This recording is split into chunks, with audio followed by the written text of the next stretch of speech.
Bonjour à toutes et à tous pour ce deuxième épisode de notre podcast Café Froid. Aujourd'hui, c'est un épisode hyper particulier parce que on fait cet épisode suite à l'avant-première de Oksana réalisée par Charlène Favier. On a eu la chance de la rencontrer, donc vous allez passer un moment avec nous où on va discuter du film et on va pouvoir réécouter tout ce qu'elle nous a raconté sur sa démarche artistique autour du film. Voilà, autour de moi aujourd'hui on retrouve toute la team du premier épisode, c'est-à-dire Anouk, Manon, Mathilde, Mel et Bérénice et moi-même Élise et c'est parti. Tu sais bien que ça va encore t'énerver, le café. J'aime le cinéma lorsqu'il est insolent. Une scène de théâtre est un des lieux du monde où je suis heureux. Thelma et Louise travaillaient à deux, et c'était les meilleurs. On va perdre du temps. On est tous mortels. Mais c'est complètement stupide. Ce café froid depuis 2 heures. J'y ai même mis mes cendres. Avant de commencer à discuter du film, on aimerait introduire les Femen et les problématiques qui les entourent. C'est un mouvement de protestation féministe fondé par 3 Ukrainiennes en 2008 afin de lutter contre la société patriarcale. Leur action torse nu prenant la libération des corps féminins a rapidement propulsé le collectif à l'international, mais ce mouvement est critiqué car les Femen défendent un féminisme universel sans tenir compte des problématiques post-coloniales. Elles s'opposent à la religion et notamment au port du voile comme s'il était synonyme de soumission. Leur vision de l'émancipation féminine est réductive et ne prend pas en compte la diversité des situations d'oppression que subissent les femmes. Ce mouvement est ainsi dénoncé comme une forme de féminisme néocolonial. Nous allons tout de même aborder ce film, mais on tenait à souligner ces problématiques dont nous avons pris conscience seulement après notre rencontre avec Charlène Favier. Oksana est un film de Charlène Favier qui dure 1h43 et qui sortira en salle le 16 avril 2025.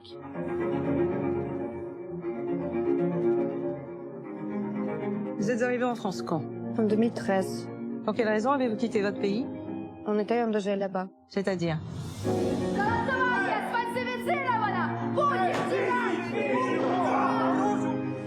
Je suis réfugiée politique, artiste, activiste, extrémiste. Je donnais ma vie à Femen.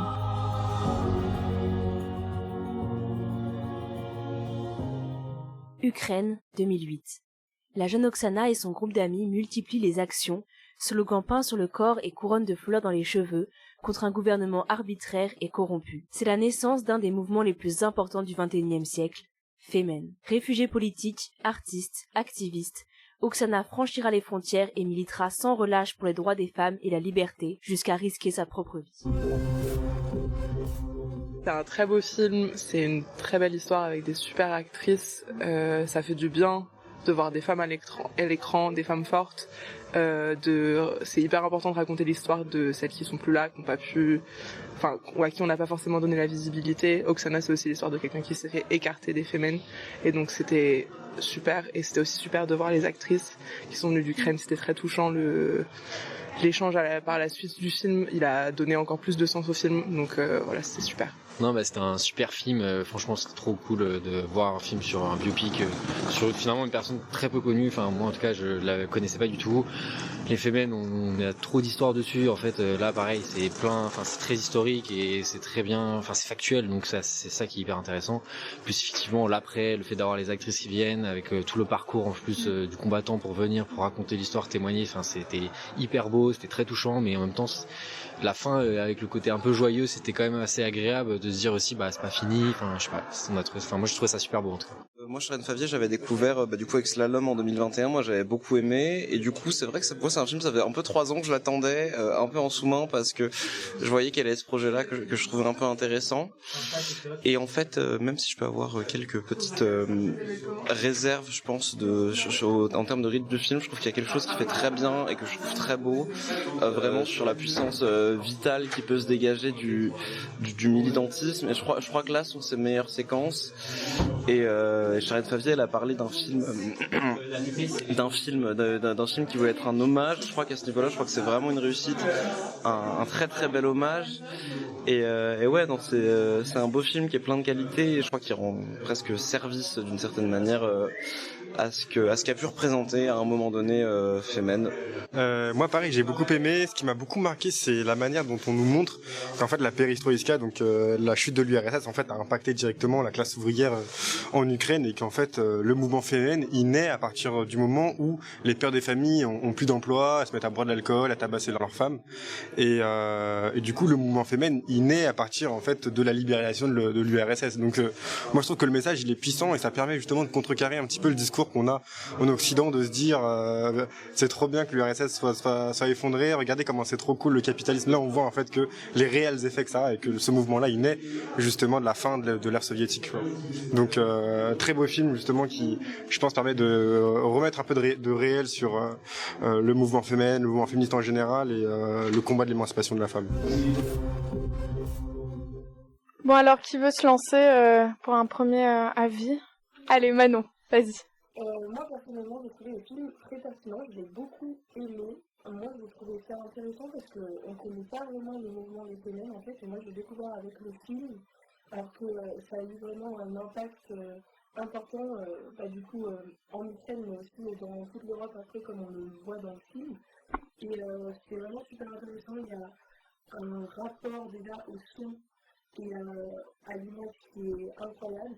Et moi ce que j'ai beaucoup aimé dans le film, c'est le mélange entre art et militantisme, parce que Oksana elle était artiste aussi, donc on avait beaucoup peindre dans le film, et donc c'est vraiment intéressant le mélange qu'elle fait dans son film entre le moment artistique et le moment où on est dans la révolte, où on est en train de manifester, et voilà, c'était très intéressant. Comment elle utilise l'art aussi pour exprimer cette révolte, son mécontentement. Et pour revenir sur cette question de l'art, il y a un truc qui est très intéressant, c'est qu'elle peint pas n'importe quoi, elle peint des icônes, donc c'est une peinture qui est religieuse. Et face à un mouvement où elle se déshabille dans la rue, où on a tout ce côté un peu qui pourrait faire penser à de la profanation d'un point de vue religieux, il y a ce paradoxe qui fait que c'est un personnage très profond, et on voit que son art il est très complexe, c'est une forme de mysticisme, elle nous dit la réalisatrice. Et oui, c'est un personnage super intéressant, cette profondeur et cette complexité.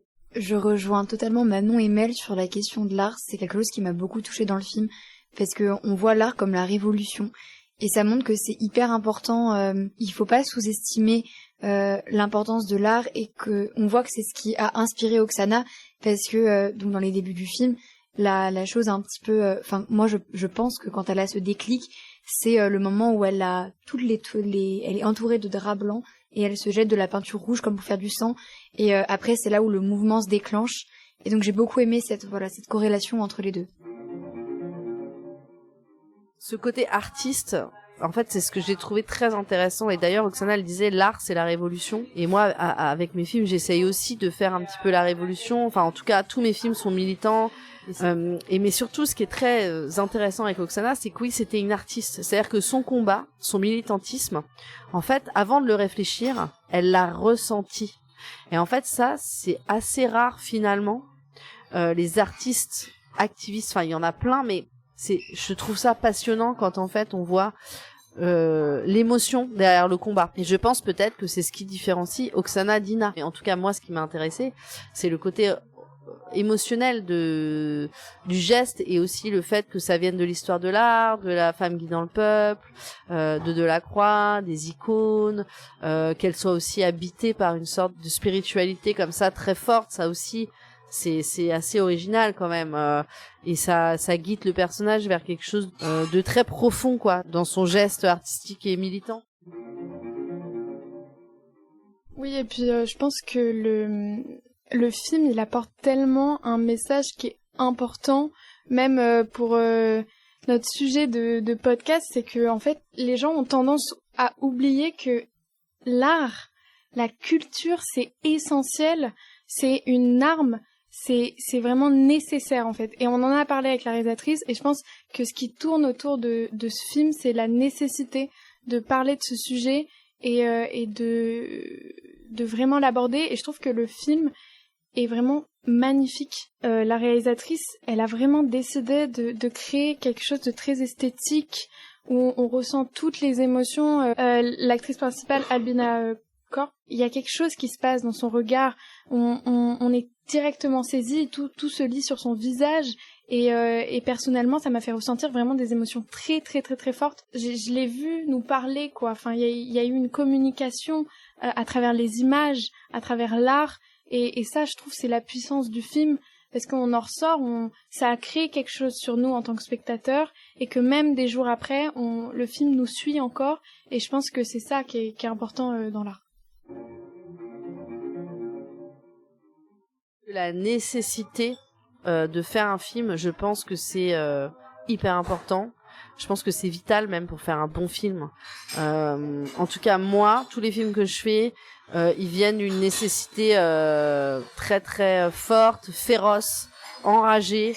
Et je crois que c'est ça aussi qui fait qu'on est en train de créer des œuvres collectives puissantes, importantes. C'est quand il y a cette nécessité derrière le film. Et c'est vrai que pour les actrices, c'était enfin nécessaire, c'est même pas suffisant, quoi. Pour elles, c'est un acte de résilience, de résistance hyper fort de faire ce film aujourd'hui, quoi.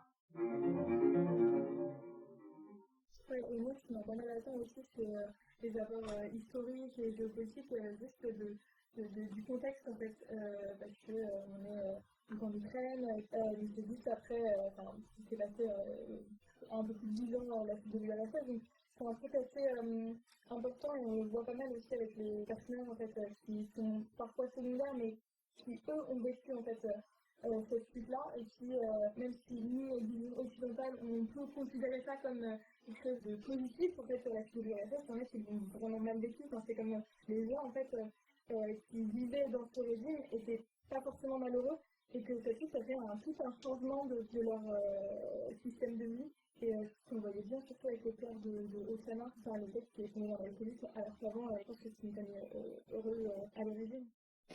Moi, je suis d'accord dans le sens où ce film, il est d'autant plus important qu'il sort pendant, on est en plein pendant la guerre entre l'Ukraine et la Russie.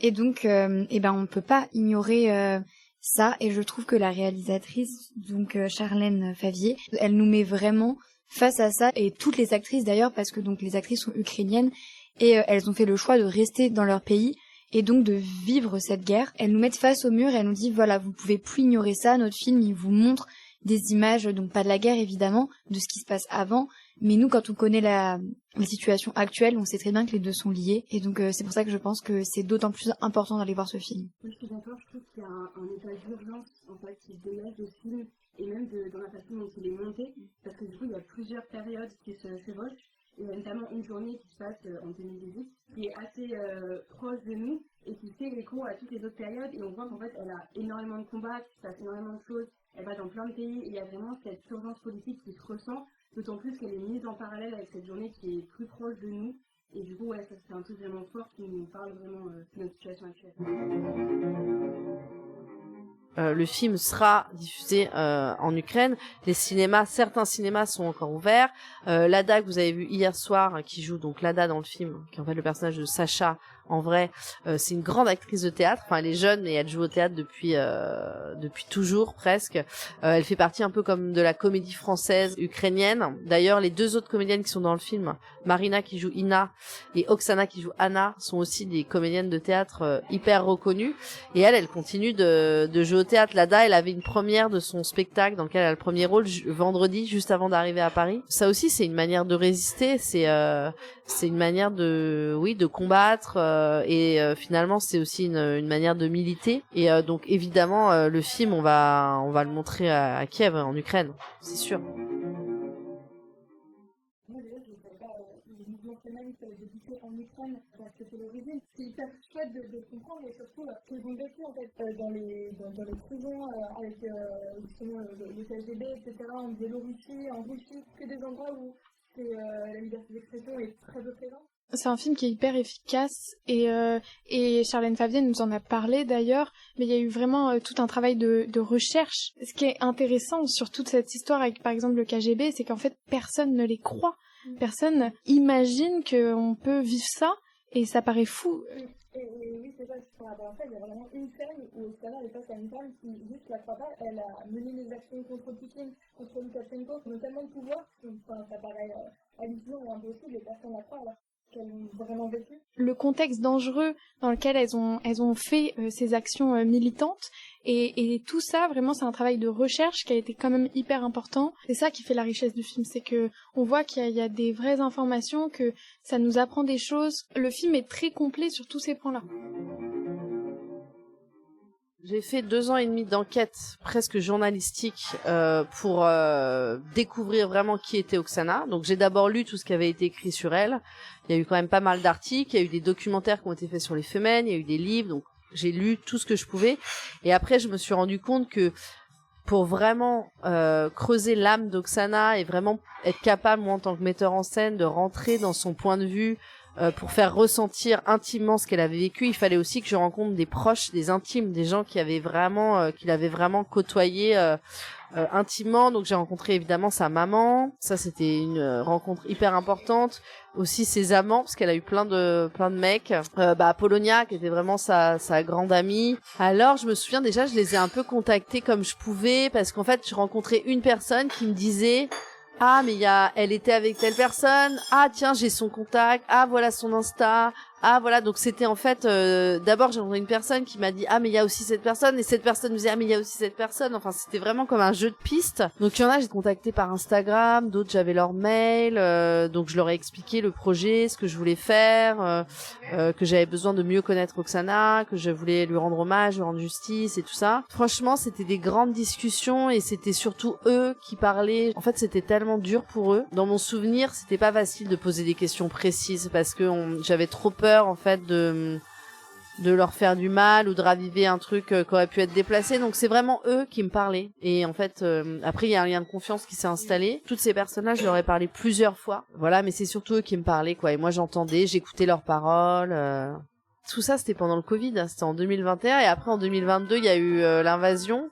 La plupart des gens là que j'ai rencontrés, après, c'était des gens qui étaient à Paris aussi, à part sa maman et quelques personnes. Donc tout s'est fait par Zoom. Et même ceux qui étaient en France, en fait, c'était en Zoom. La première fois que je les ai rencontrés en vrai, c'est avant-hier à la Projo. Il y avait 3 de ses amis très proches, une de ses amies qui était aux Beaux-Arts avec elle.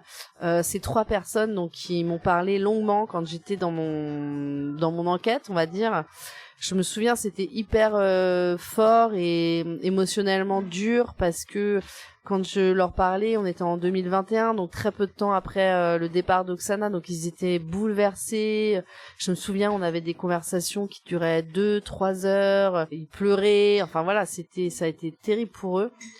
Et donc j'avais très très peur dans un sens de leur montrer le film parce que j'avais très peur de les décevoir d'une certaine manière, même si j'ai essayé d'être vraiment le plus respectueuse possible, tout en essayant d'imprimer mon point de vue. Et ils ont adoré le film. Donc c'était hyper fort là il y a 2 jours parce que en fait leur avis à eux qui l'ont connu hyper intimement, et ils m'ont dit parce que moi j'ai pas rencontré Oksana en vrai, donc et eux ils m'ont dit mais c'est dingue, Albina elle a pris des mimiques d'Oksana. En fait il y a une espèce de mix entre Albina et Oksana.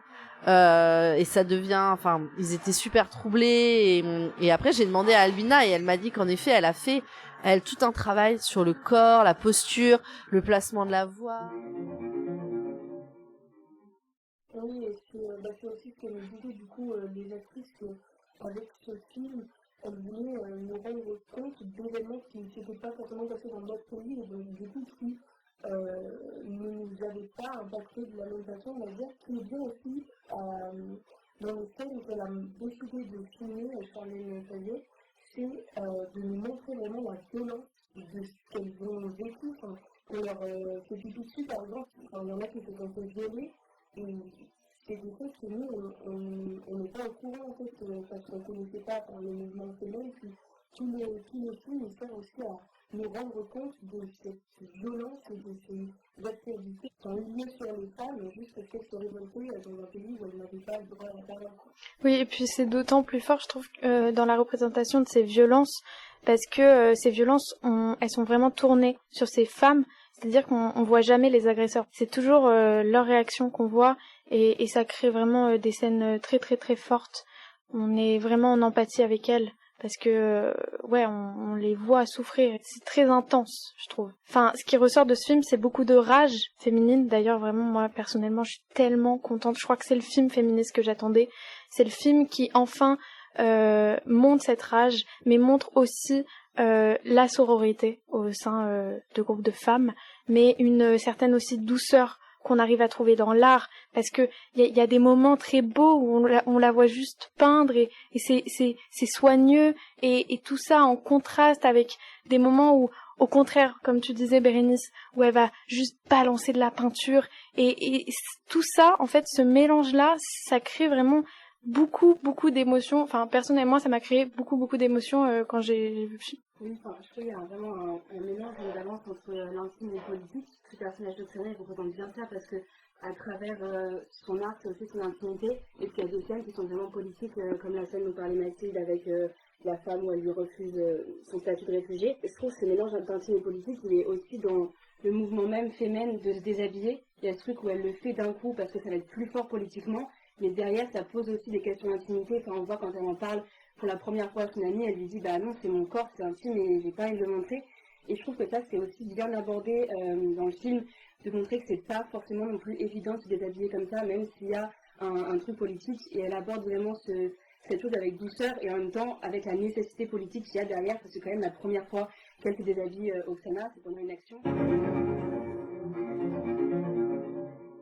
Il y a quelqu'un qui a vu le film, un homme, qui me disait bon, elles sont nues tout le temps, enfin elles sont seins nus tout le temps, on pourrait se dire voilà, on va avoir des nanas nues, mais il dit en fait très vite on oublie complètement. C'est-à-dire on est dans autre chose et on voit plus les corps nus dans le film, pourtant il y a beaucoup de nudité. Et en fait, on a un autre regard sur la nudité et ça je me disais c'est super quoi, parce que je crois que c'est un peu le female gaze aussi finalement.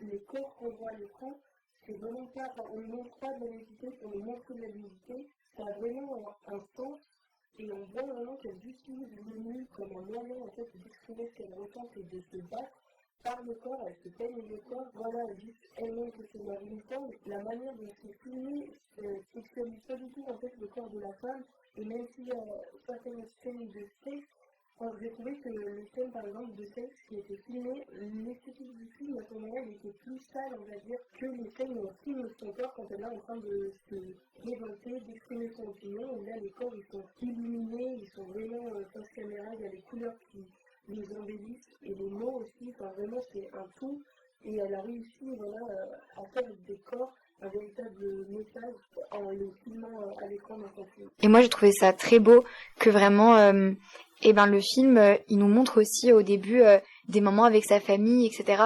Enfin on a vraiment le personnage d'Oksana comme une humaine et ce qui rend d'autant plus déchirant les moments de violence, mais c'est pas juste une militante quoi. Son personnage il a une palette de couleurs qui est immense et ça vraiment bravo à Charlène Favier parce que je pense que c'est pas évident de faire ça.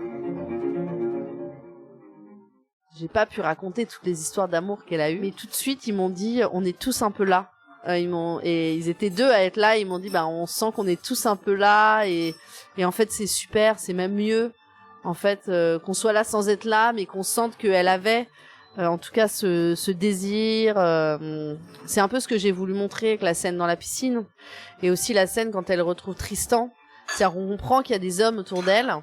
Qui sont importants mais qui arrivent pas vraiment à la guérir entre guillemets, mais on comprend qu'elle a un rapport comme ça à la sensualité, à l'amour, au désir qui est hyper fort quoi.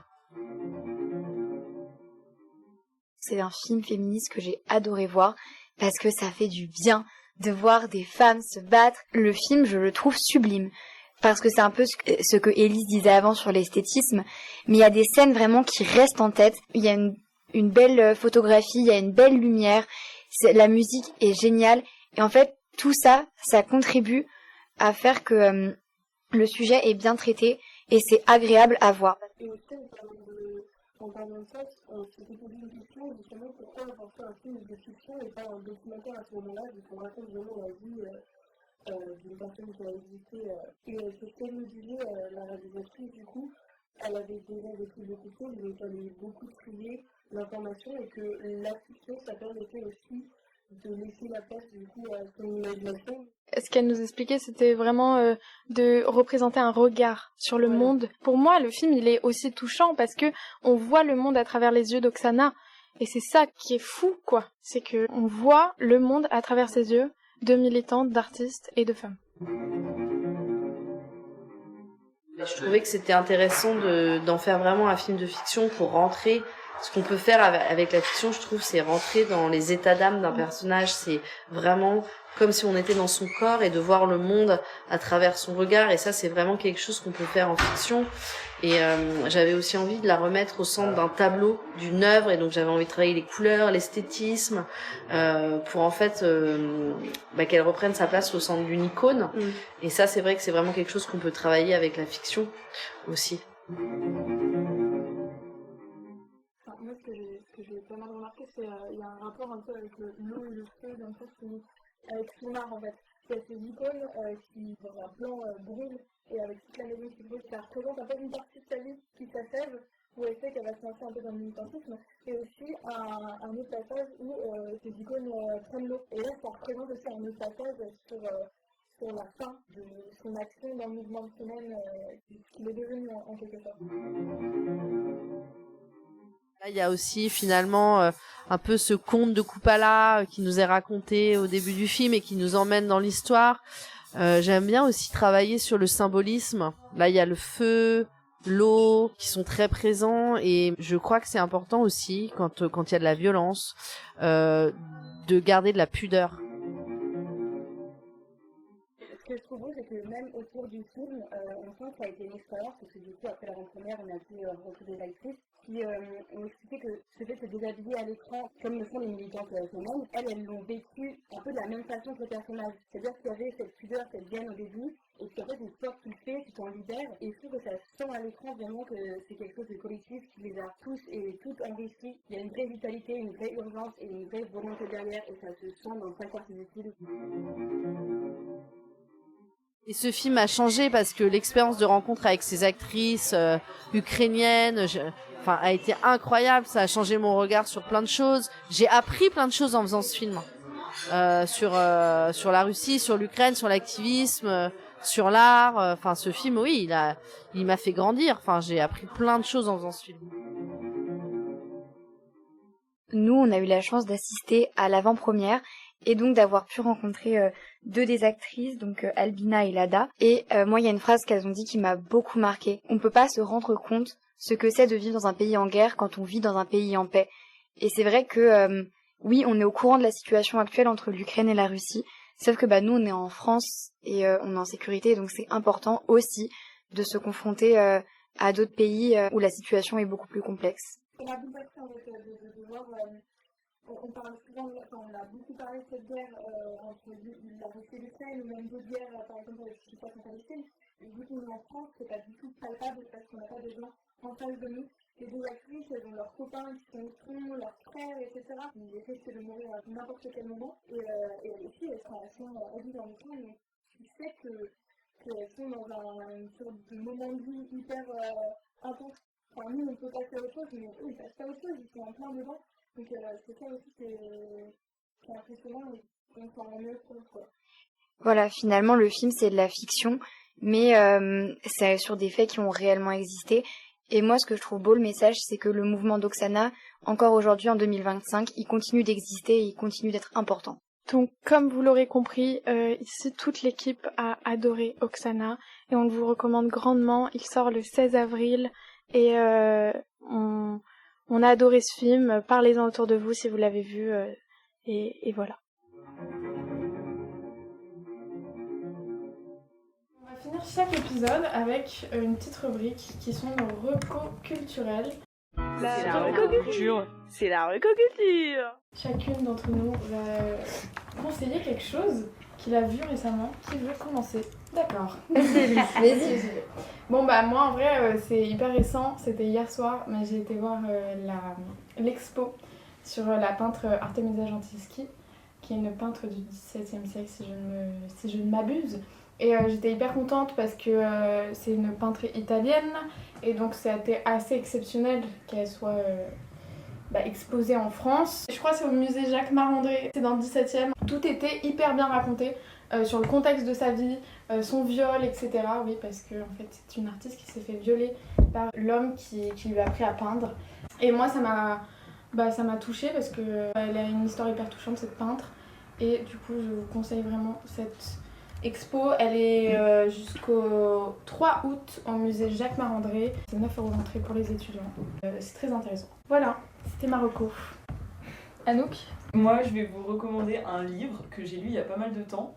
Mais j'y ai repensé il y a pas longtemps parce que la dernière fois on est allé à une manif avec une pote et on a vu de loin Swan Arlo. Et pour ceux qui ne connaissent pas, il a joué dans c'est l'avocat de Anatomie d'une chute. Cet acteur, je l'ai vu pour la première fois dans un film qui s'appelle L'Établi. Et en fait, ce film, c'est l'adaptation d'un livre du coup de Robert Linhart. Et du coup, c'est un film sur la classe ouvrière et sur les luttes dans les classes ouvrières. Et c'est un super beau livre et une adaptation sublimissime aussi. Donc si vous voulez voir. Mais le livre est vraiment très bien. Donc ce serait ma recommandation culturelle. Merci Anouk. Pas de soucis. Très pro. Bérénice. Moi je rejoins Anouk, ça sera aussi un livre que je vais vous recommander. C'est Cosmétique de l'ennemi de Amélie Nothomb. Voilà. Alors, petit trigger warning, ça parle de sujets un petit peu délicats. Mais je pense vraiment que c'est très original dans sa manière, dans l'écriture du livre. C'est un roman, mais c'est que en dialogue, donc ça fait un peu pièce de théâtre. Donc c'est très original. Et c'est Amélie Nothomb quoi. Donc voilà, foncez le lire. Je vais même pas expliquer parce que il est sorti, c'est récent ou... 2001. Donc okay. non, moi je l'ai lu récemment, mais voilà, je vais pas en parler parce que faut y aller sans trop savoir. Merci. Moi je vais vous parler d'un spectacle du coup, Golem d'Amos Gitaï. Donc c'est un spectacle au Théâtre de la Colline et qui parle en fait de la culture juive et de toutes les oppressions qu'ils ont subies et des violences qui ont été faites sur les juifs au fil de l'histoire. Avec du coup ce fil conducteur du golem qui est donc dans la mythologie juive. C'est une créature d'argile qui prend vie pour protéger la communauté. Ça marche très bien parce qu'il y a beaucoup de langues sur scène, et notamment le yiddish qui est une langue un peu en train de mourir. C'est la langue officielle d'aucun pays. Et du coup de la mettre à l'honneur comme ça sur scène, une langue qui est un peu en train de mourir, de la refaire vivre, c'est très beau et ça marche très bien. Et du coup c'est à la fois politique, à la fois un peu historique et à la fois intime parce que les acteurs sont tous... ils ont tous des origines juives et ils parlent aussi de leur histoire. Donc il se passe plein de choses sur scène et tout est très bien expliqué et c'est très beau. Et tu sais si elle est encore jouée ? J'ai regardé ce matin, mais c'est fini le 3 avril. Voilà. Mais c'est la colline en général, ils font des petits temps et après ils repassent. Ouais, voilà. Ok, trop bien. Moi je sors un peu du cadre. je vais promouvoir une application. Pour moi ça marche très bien. Tinder. Exactement. Du coup l'application c'est Beeper. Ça permet pour ceux qui comme moi ne savent pas se restreindre Instagram etc. Ça permet d'avoir toutes ces messageries sur la même application. Donc dessus j'ai WhatsApp, Instagram, tout est réuni et ça me permet de ne pas avoir l'application Instagram. Ce qui fait que je me perds pas dans les reels pendant 3 heures dessus. Et c'est super. Et en plus je sais qu'il y en a plein qui recherchent très souvent ce type d'appli et c'est la première fois que j'en trouve une qui fonctionne vraiment. Donc ce sera ma recommandation culturelle. Okay. Et moi, ma recommandation culturelle, ce sera un film que j'ai découvert quand je faisais des études de cinéma au lycée. C'est notre prof qui nous l'avait passé. Ça s'appelle Velvet Goldmine et c'est réalisé par Todd Haynes en 1998. Et c'est vraiment un film qui m'a bouleversée. C'était incroyable. Donc ça se déroule en Grande-Bretagne durant l'ère du glam rock dans les années 1970 et ça raconte l'histoire de Brian Slade, donc qui est une pop star bisexuelle fictive qui a simulé sa propre mort. Et donc ce film, il retrace l'histoire de l'ascension de cette pop star mais aussi de sa chute à travers l'enquête d'un journaliste, Arthur Stewart, qui est joué par Christian Bale. Pour la petite histoire, notre prof il nous avait dit que c'était censé de base être un film biopic sur David Bowie, mais qu'il avait jamais accepté que ce soit son biopic en fait. Il veut pas faire de biopic, donc voilà. Mais ce film, il a une approche visuelle et narrative du glam rock vraiment impressionnante. Si jamais vous savez pas quoi regarder, ce film, il va vous transporter mais dans un autre univers. C'est la recoculture. C'est la recoculture. Donc, sur ce, on se retrouve la semaine prochaine pour encore plein de discussions autour du cinéma, du théâtre et de la culture en général. Et on remercie une dernière fois Charlène Favier de nous avoir accordé cette interview. Et sur ce, on vous dit à bientôt et buvez votre café froid. Tu sais bien que ça va encore t'énerver, le café. J'aime le cinéma lorsqu'il est insolent. Une scène de théâtre est un des lieux du monde où je suis heureux. Thelma et Louise travaillaient à deux, et c'était les meilleurs. On va perdre du temps. On est tous mortels. Mais c'est complètement stupide. Ce café froid depuis 2 heures. J'y ai même mis mes cendres.